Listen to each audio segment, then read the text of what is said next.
So just like in Monday, I want to spend most of the time working with you on the project. But before that, I'm going to really close the loop for the entire semester by really restating what we already stated really in the first lecture. That's the big open questions, right?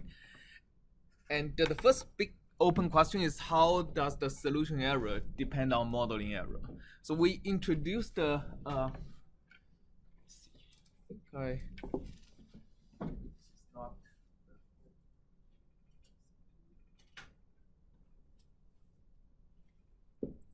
yeah, okay.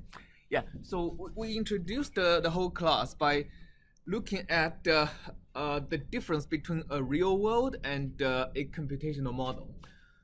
So if the computational model is a steady state computational model where there is an algebraic equation, then the difference between a real world observation, the green U, and a computational solution, the blue U hat, right, can be estimated, or in the limit of extremely small modeling error can be really bounded by multiplying the modeling error itself by the norm of the inverse of the Jacobian.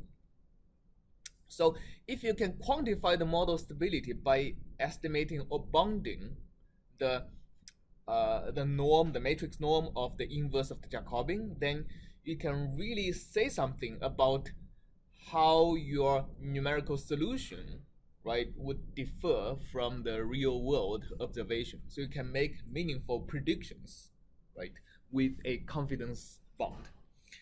But in the case of a dynamic simulation model, so if we are modeling our real world using some differential equation, right, and if you plug in the real world observation into the same differential equation, you also get a residual, the F tilde, being the modeling error. But in this case, there is really no a good way yet of understanding how much the error in the quantity of interest, right, is between the real world solution, the real world observation, and the numerical solution.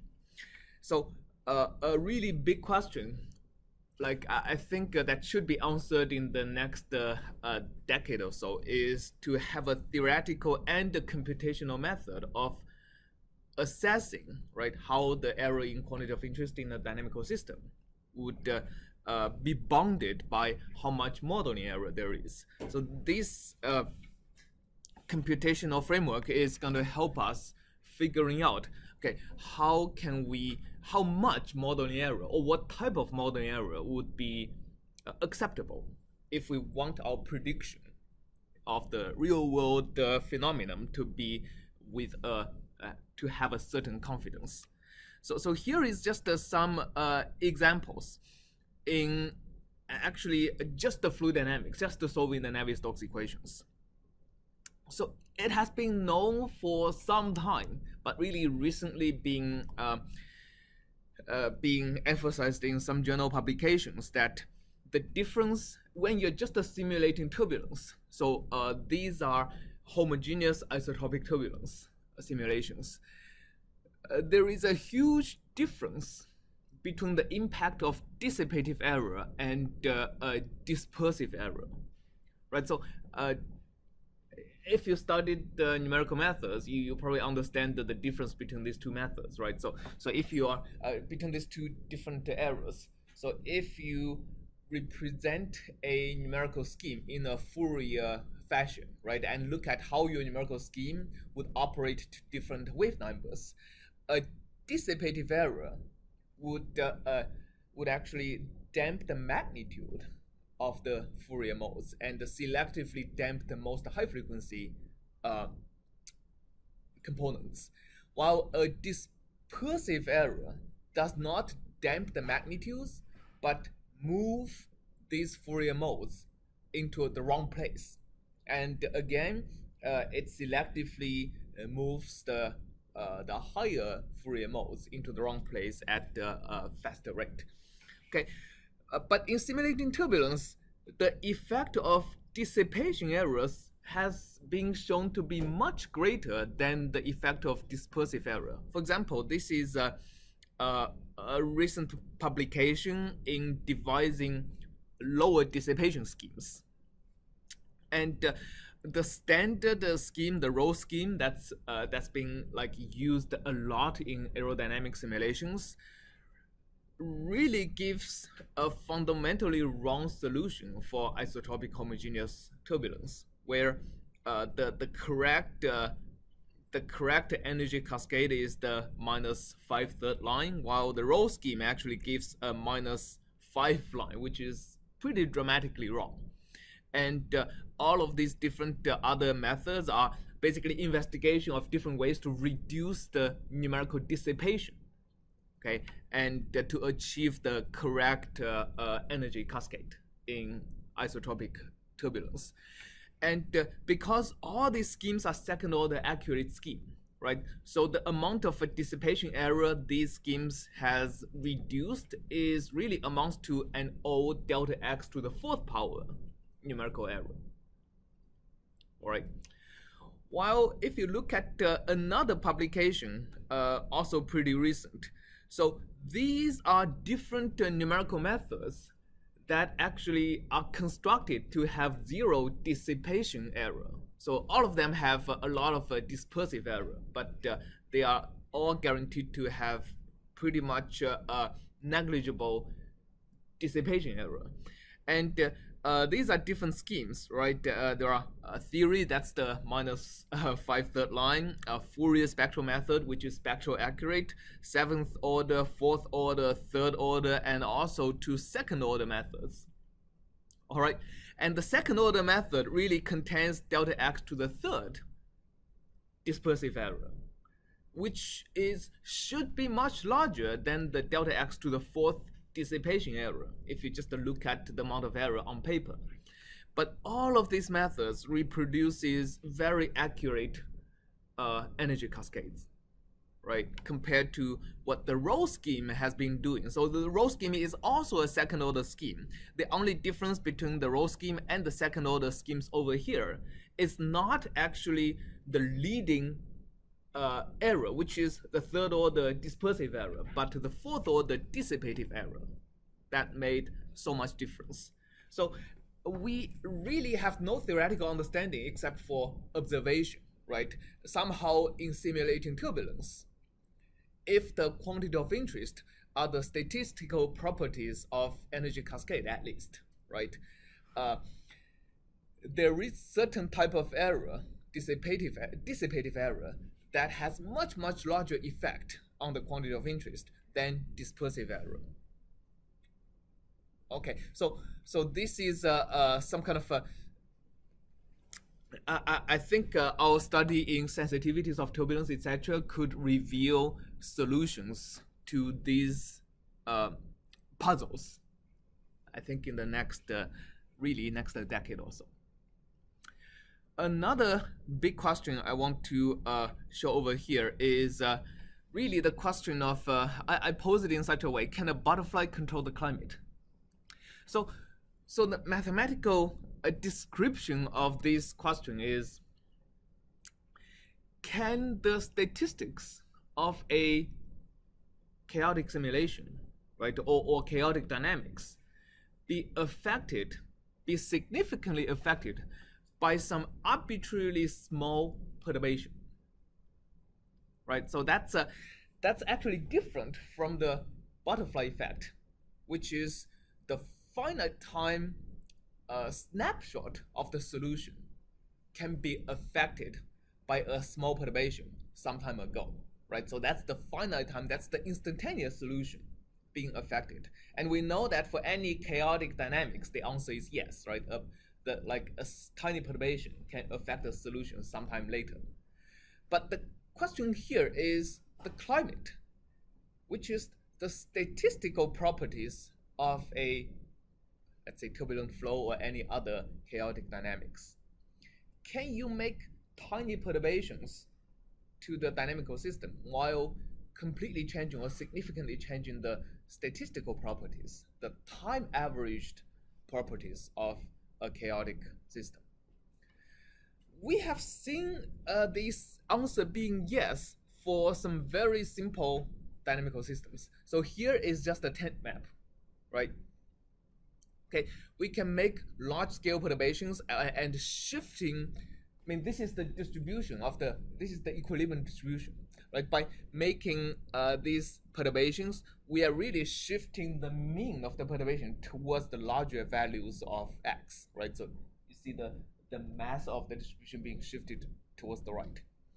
And it turns out by making smaller perturbations, we actually achieve not the same, but a very similar shift of the center of mass towards the higher values of x. And you can make the perturbations smaller and smaller, even to invisible magnitudes, while still having a similar shift in the mass of the distribution, and thereby in the average, in the long time average of x. So how did we achieve this? And in particular, how did we design these kind of perturbations to achieve this? It turns out we designed these perturbations according to our sensitivity analysis algorithm. Okay, if you remember, like the jth term in the dj, right, in the real series, can be written as an integral over the equilibrium measure of j at some future at j steps in the future, okay, times the summation of two terms. One term is g, the density gradient, times the perturbation. I think I called it chi, right? The other term is times a derivative of chi in the unstable direction. So basically, let me just call it the chi prime. And it turns out that if we want to shift, if we want to have a significant effect on the quantity of interest, we don't actually have to increase the magnitude. We don't have to have a large magnitude in the perturbation itself. It is sufficient to have a large magnitude in the derivative of the perturbation. And this is exactly what we try to do here. If you look at the difference between the first perturbation and the second perturbation, the difference is that the magnitude of the perturbation, right? The perturbation, the difference between the perturbed map and the original map became much smaller. But the derivative of that perturbation is as large as in the first case, right? So we didn't decrease the slope, we just decreased the magnitude. And we were able to align the derivative x psi prime with the quantity of interest at some later steps, right? So here the perturbation is really aligned with the quantity of interest, I think one step later, and here we are aligning with the quantity of interest, I think 3 steps later, while here we are aligning with the quantity of interest 5 steps later. By doing that, we are achieving a psi that has smaller and smaller magnitude, but having an as large impact on the quantity of interest. So does this answer generalize to bigger systems, right?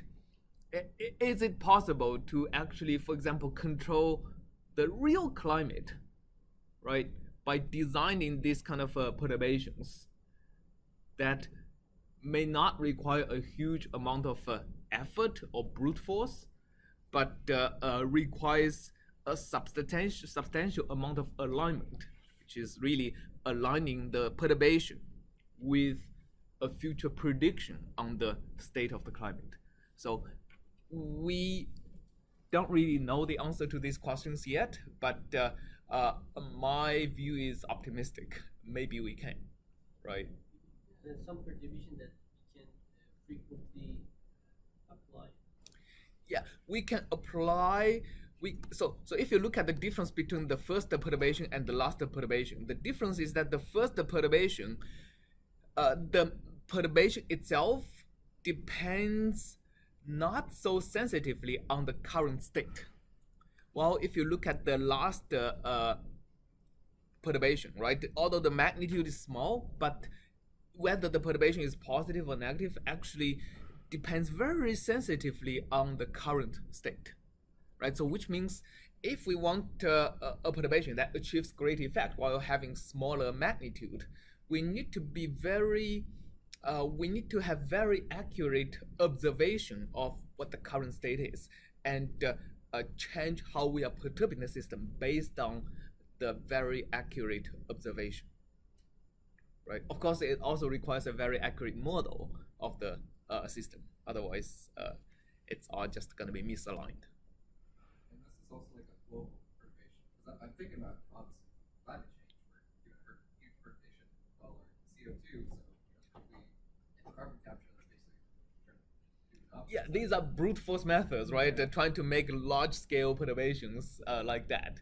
But I don't know, plant a lot of trees uniformly all over America. That's enough of a small perturbation, small chi, or strong chi, I guess maybe. We don't know, right? So these are great questions to really, first of all, answer from two directions. One direction is look at more and more complex dynamical systems, things that are more complex than these, and see if we can devise algorithms to control these increasingly complex dynamical systems. The other way is look at the real climate and try to understand more about these and see if this kind of algorithms that are applicable to simple dynamical systems can be transferred over there, right? I think both are great research directions coming from two different starting points. Okay, any questions?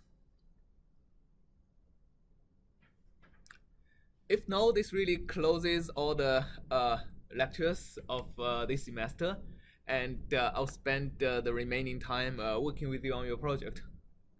All right.